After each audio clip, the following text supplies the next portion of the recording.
U.S. troops race to evacuate thousands of Americans and Afghan civilians after the Taliban took control of Afghanistan. The terrorist group declared amnesty across the country, vowing to respect women's rights. Reports say the Taliban established checkpoints throughout Kabul. Officials with the Pentagon admit they're working with the Taliban to ensure operations at the airport in the city remain safe.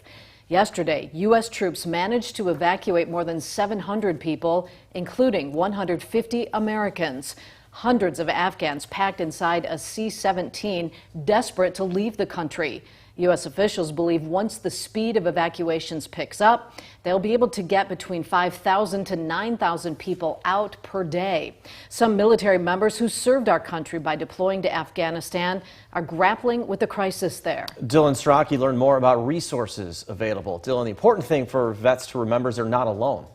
Yeah, that's right, Eric and Mimi. Local advocates tell me while it's normal to feel overwhelmed, there are several strategies vets can take to work through their emotions.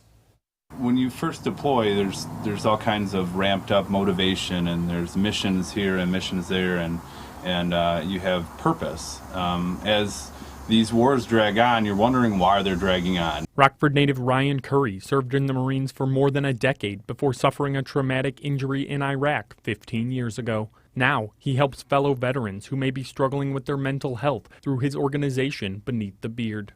We have a lot of veterans who served over there that are very hurt, and I can understand why. Curry says seeing the Taliban regain control in Afghanistan has some of his colleagues questioning their service. It's an emotional thing for me as well, seeing what a lot of people feel is time wasted. One strategy that has helped him cope with those feelings is thinking about the difference he was able to make. Understand your purpose while you were there. We help families every day that are suffering and struggling, that were over tyrannical rule, and we gave them every opportunity to rise up and fight back against those people.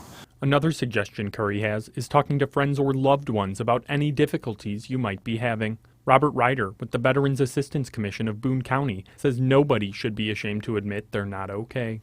The important thing to realize is that they're not alone, that these feelings are not isolated to any one person. A lot of people are going through this. It's a real sign of strength and healthiness to reach out and to say, I'd really like to talk to somebody. If you're looking for someone to talk to, Beneath the Beard has a Facebook group that anyone is welcome to join. Eric? Thanks, Dylan.